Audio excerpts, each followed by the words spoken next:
اولاد اگر خود پڑھ رہی ہے قرآن تو وہ آٹومیٹکلی ثواب ملے گا، اولاد کو تو بخشنے کی ضرورت بھی نہیں، اور اس کے لیے ماں باپ کا یہ تیجا، 40واں، 10واں، جمعراتیں، برسیاں، 11ویاں، 22 رجب کے کنڈے، محرم کی نیازیں، میلاد کی نیازیں، سب کی سب یعنی ایکٹیویٹیز خود سے دین میں داخل کی ہوئی ہیں، اور ان کو خود بھی پتا ہے۔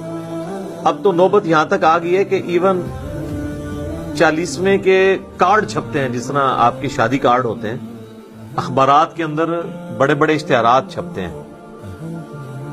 اچھا، یہ ہم کو مذاق اڑانے کے لیے نہیں کہہ رہے، اگر یہ سب کچھ جائز ہوتا نا، اس کے لیے ساری ایکٹیویٹیز آپ کریں، جو بھی ماڈرن طریقہ اڈاپٹ کریں۔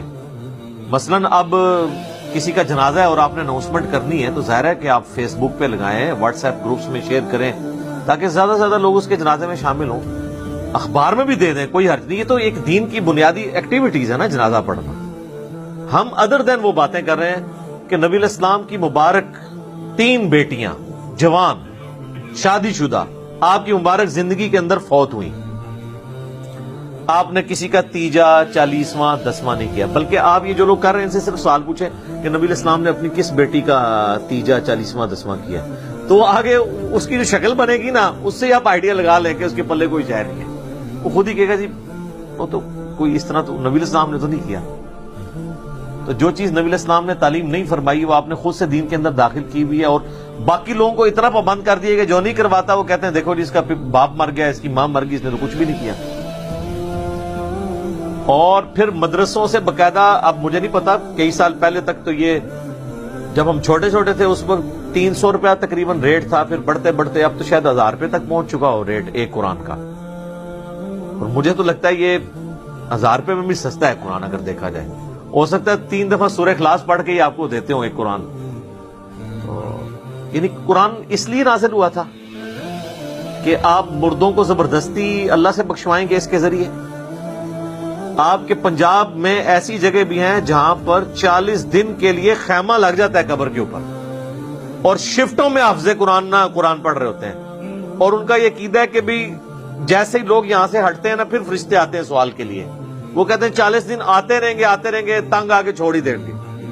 ہاں ٹھیک ہے نا، وہ 40 دن پورے کرواتے ہیں۔ اس لیے میں کہتا ہوں کہ جی قرآن تو امتیوں نے ایسا پڑھا ہے کہ نعوذ باللہ صحابہ کو بھی شرمندہ کریں۔ بھئی کسی صحابی کے مرنے میں تو 40 دن تک تو وہ قرآن نہیں اس کی قبر میں پڑھتا ہوگا، یعنی امت نے سلف کو بھی شرمندہ کر دیا ہے، خلف نے سلف کو شرمندہ کر دیا ہے، اتنا زیادہ قرآن پڑھا ہے۔ اور ان لوگوں کی قبروں پہ جنہوں نے اپنی زندگی میں قرآن کو اتنا سیریس نہیں لیا کہ وہ قرآن پڑھ کے دیکھیں کہ اللہ تعالیٰ ہم سے کیا ڈیمانڈ کر رہا ہے، ان کے بارے میں تو اکثریت کی تو یہی حالت ہونی جو سورۃ الفرقان میں آیا ہے، آیت نمبر 30 کے اندر، وقال الرسول یا ربی ان قوم اتخذوا هذا القرآن مہجورا۔ رسول اللہ شکایت کریں گے کہ میری امت نے قرآن کو پیٹ کے پیچھے ڈال دیا تھا، میری قوم نے قرآن کو پیٹ کے پیچھے ڈال دیا تھا۔ صحیح مسلم میں حدیث ہے، القرآن حجت لک او علیک، یا قرآن تیرے حق میں حجت ہوگا یا تیرے خلاف حجت بنے گا قیامت والے دن۔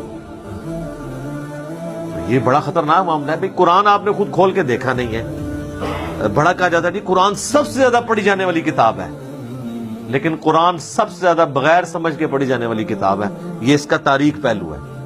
آپ کوئی اخبار اور میگزین بھی بغیر سمجھ کے نہیں پڑھتے۔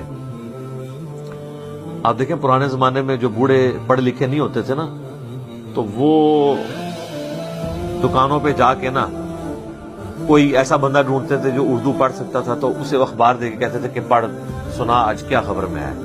لیکن وہ جن بابوں کو آپ یاد کرتے ہیں نا، ان بابوں کے بارے میں آپ کو یہ کبھی نہیں ملے گا کہ انہوں نے کبھی قرآن پکڑ کے مولوی کو دیا ہو کہ پڑھ بتا مجھے بتا اللہ نے کیا لکھا ہے۔ بزرگ ساڈے ماشاءاللہ جتنے بڑے پرہیزگار سے سانو پتہ ہے، لوگ ویسے بزرگوں کو یاد کر کر کے روتے ہیں۔ اسلام نے جتنا اچھا دور یہ دیکھا ہے نا صحابہ تابعین تبع تابعین کے بعد، پچھلی 1000 سال تاریخ میں اسلام پہ اتنا اچھا دور نہیں آیا کہ ہر بچے کے موبائل میں قرآن بخاری مسلم ترجمے کے ساتھ موجود ہے۔ ہمارے تو بزرگوں نے کیا، ان کے ٹیچرز نے جن سے وہ قرآن پڑھا کرتے تھے وہ بھی خالی ناظرہ ہی ہوتے تھے، ان کو پتہ ہی نہیں تھا کہ قرآن کے اندر کیا لکھا ہوا ہے۔ بہرحال یہ یعنی اس طرح کی رسومات چل رہی ہیں، اور باقاعدہ آپ دیکھیں میت کے اوپر وہ سوگ کرتے ہیں۔ سوگ تو ٹھیک ہے، بخاری مسلم میں حدیث ہے کہ میت کے اوپر 3 دن سے زیادہ سوگ نہیں ہے، سوائے بیوی کے وہ اپنے خامند کے مرنے پہ 4 مہینہ اور 10 دن سوگ کرے گی. 3 دن سوگ کرنا ہے آپ نے، بالکل وہ تو درست ہے. لیکن وہاں جا کے وہ پھر الفاتحہ کہتے ہیں اور ایک دفعہ سورۃ الفاتحہ پھر 3 دفعہ سورہ اخلاص پڑھ کے تو مردے کو وہ ایصال ثواب کرتے ہیں. اور جتنی دفعہ کرتے ہیں وہ مطلب وہ کر کے کرتے ہیں. دعائیں مغفرت کریں، آپ میں نے دعائیں پہلے بتائی ہیں. اس طرح قرآن پڑھ کے بخشنا تو ثابت نہیں ہے. اور اولاد اگر خود پڑھ رہی ہے قرآن تو وہ آٹومیٹکلی ثواب ملے گا، اولاد کو تو بخشنے کی ضرورت بھی نہیں. اور اس کے لیے ماں باپ کا یہ تیجا 40واں 10واں